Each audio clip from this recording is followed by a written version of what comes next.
사도신경. 나는 전능하신 아버지 하나님 천지의 창조주를 믿습니다.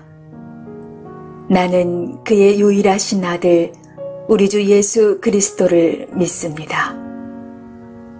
그는 성령으로 잉태되어 동정녀 마리아에게서 나시고 본디오 빌라도에게 고난을 받아 십자가에 못 박혀 죽으시고 장사한 지 사흘 만에 죽은 자 가운데서 다시 살아나셨으며 하늘에 오르시어 전능하신 아버지 하나님 우편에 앉아 계시다가 거기로부터 살아있는 자와 죽은 자를 심판하러 오십니다. 나는 성령을 믿으며 거룩한 공교회와 성도의 교제와 죄를 용서받는 것과 몸의 부활과 영생을 믿습니다. 아멘.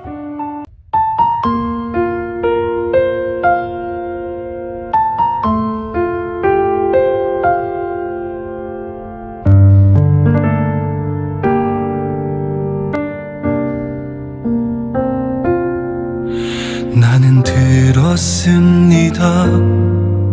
짙은 어둠이 내린 그 밤 수많은 거짓을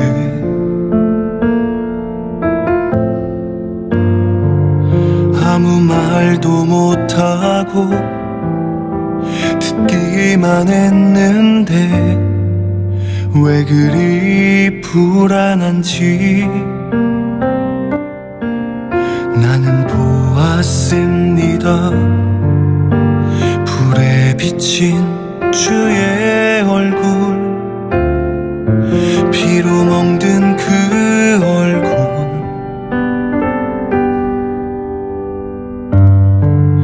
나는 아니라고 정말 모른다 할 때 돌아보신 주의 눈을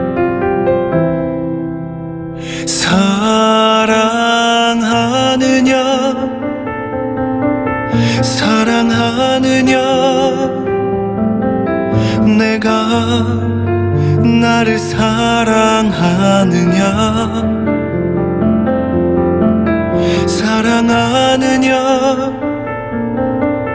주님 내게 말씀하시네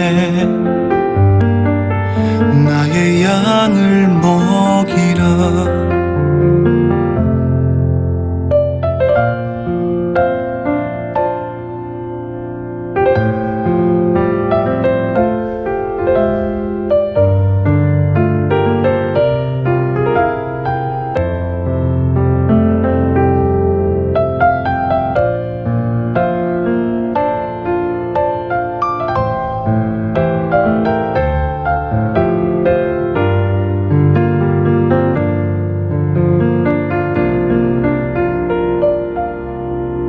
나는 들었습니다.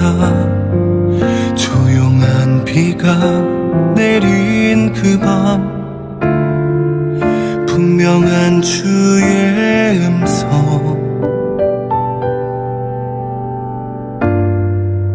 이웃을 사랑하라 알고는 있는데 왜 그리 안 되는지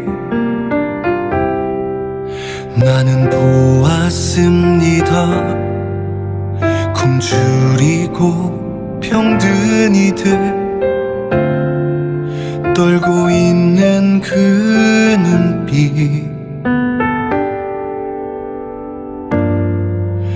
나는 못한다고 모른 척 지나갈 때 그들 속에 주님 모습 사랑하느냐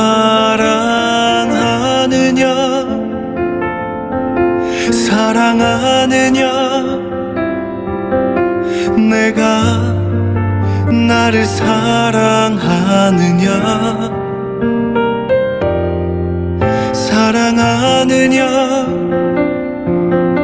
주님 내게 말씀하시네 나의 양을 먹이라. 여기라. 사랑합니다. 사랑합니다. 그 무엇보다 주를 사랑합니다. 사랑합니다. 주님 가신 십자가의 길 따라가겠습니다.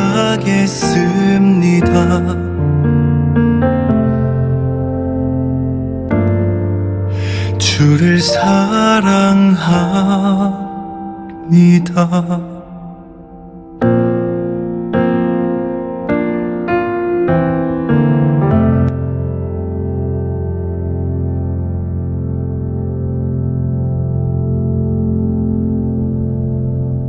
제12장. 그동안에 무리 수만 명이 모여 서로 밟힐 만큼 되었더니 예수께서 먼저 제자들에게 말씀하여 이르시되, 바리새인들의 누룩 곧 외식을 주의하라. 감추인 것이 드러나지 않을 것이 없고 숨긴 것이 알려지지 않을 것이 없나니, 이러므로 너희가 어두운 데서 말한 모든 것이 광명한 데서 들리고 너희가 골방에서 귀에 대고 말한 것이 지붕 위에서 전파되리라. 내가 내 친구 너희에게 말하노니 몸을 죽이고 그 후에는 능히 더 못하는 자들을 두려워하지 말라. 마땅히 두려워할 자를 내가 너희에게 보이리니 곧 죽인 후에 또한 지옥에 던져넣는 권세 있는 그를 두려워하라. 내가 참으로 너희에게 이르노니 그를 두려워하라. 참새 5마리가 2아스타리온에 팔리는 것이 아니냐. 그러나 하나님 앞에는 그 하나도 잊어버리시는 바 되지 아니하는도다. 너희에게는 심지어 머리털까지도 다 세신 바 되었나니 두려워하지 말라. 너희는 많은 참새보다 더 귀하니라. 내가 또한 너희에게 말하노니 누구든지 사람 앞에서 나를 시인하면 인자도 하나님의 사자들 앞에서 그를 시인할 것이요, 사람 앞에서 나를 부인하는 자는 하나님의 사자들 앞에서 부인을 당하리라. 누구든지 말로 인자를 거역하면 사하심을 받으려니와 성령을 모독하는 자는 사하심을 받지 못하리라. 사람이 너희를 회당이나 위정자나 권세 있는 자 앞에 끌고 가거든 어떻게 무엇으로 대답하며 무엇으로 말할까 염려하지 말라. 마땅히 할 말을 성령이 곧 그때 너희에게 가르치시리라.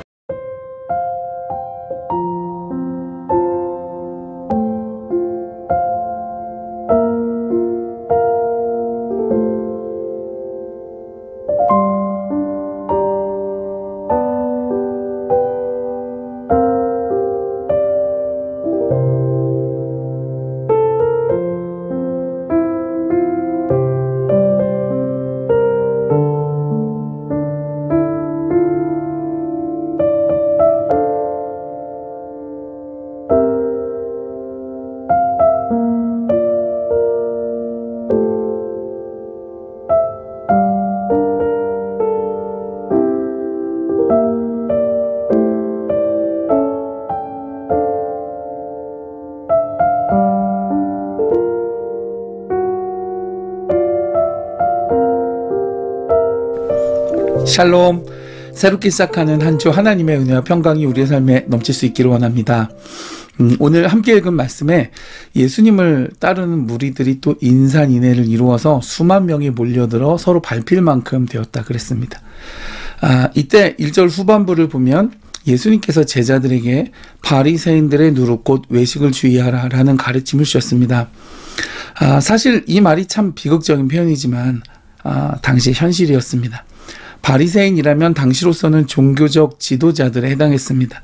일반적이라면 종교 지도자들을 따르고 순종하는 것이 맞겠지만, 그러나 주님께서는 오늘 말씀에서 오히려 그들 주의하라 라는 경계를 주셨습니다.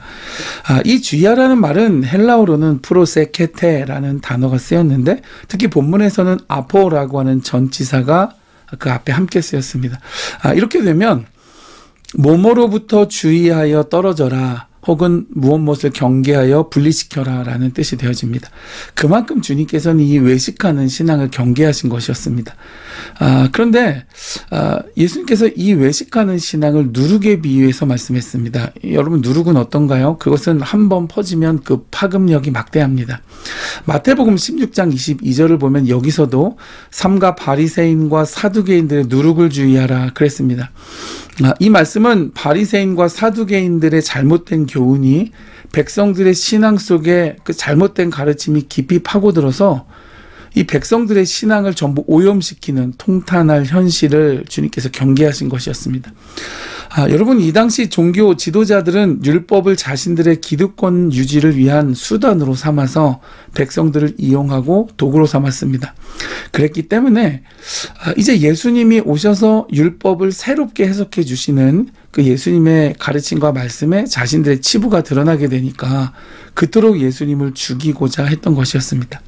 그러나 놀랍게도 여러분, 오늘날 이 시대에도 말씀에 대한 진지한 연구와 탐구의 과정 없이 피상적 해석으로서 말씀의 진의를 왜곡하고 그 말씀을 어떤 상황에 이렇게 끼워 맞춰서 말씀을 듣는 이들을 호도하는 일이 여전히 많은 것 같습니다. 저도 되도록이면 본문의 원 의미를 최대한 잘 전달해 드리고자 애쓰고 노력하지만 사실 어떤 실수가 있을지 자신할 수는 없습니다. 그래서 여러분, 이 새벽 묵상이 별로 그렇게 막 재밌거나 하진 않으실 것 같습니다. 그런 걸 최대한 배제하고 본문의 의미만을 좀 전달하고자 하다 보니까요. 근데 여러분, 어떤 말씀에 대한 내용을 한번 잘못 들으면 그 영향력이 쉽게 바뀌지 않습니다. 잘못된 지식으로서 체득된 신앙은 그 올바른 것을 제시하여도 쉽게 자신의 신념이나 이미 알고 있는 지식을 바꾸거나 버리는 것이 정말 어렵습니다. 그래서 말씀에 대한 진지한 접근이 정말 중요한 것입니다. 원 의미를 알아야 그 말씀으로 해석을 하든 적용을 하든 올바른 방향을 담보할 수 있는 것 아니겠어요? 방금 말씀드린 마태복음 16장 6절과 12절에서 예수님께서는 누룩을 잘못된 교훈이라고 이렇게 연결지어서 말씀하신 반면에 오늘 본문 누가복음 12장 1절에서는 누룩을 외식하는 신앙이다라고 연결지어서 말씀하셨습니다. 여기에 이 외식이라는 말과 어원을 같이 하는 단어 중에 휘포크리테스라고 하는 단어가 있습니다. 이 말은 배우, 곧 연기자라는 뜻입니다.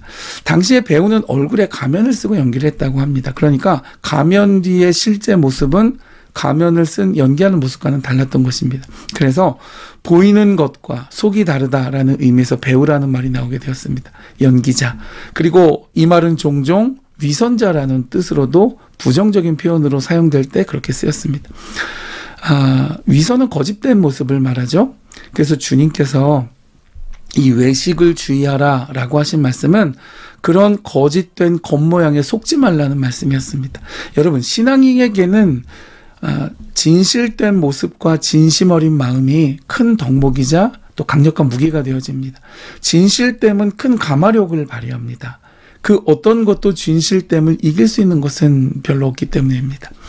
근데 여러분, 우리가 조금만 생각해 보면 사실은 이 외식은 모든 사람에게 어떤 면에서 일종의 본능적 모습이라는 데에 동의하지 않을 수 없는 것 같습니다.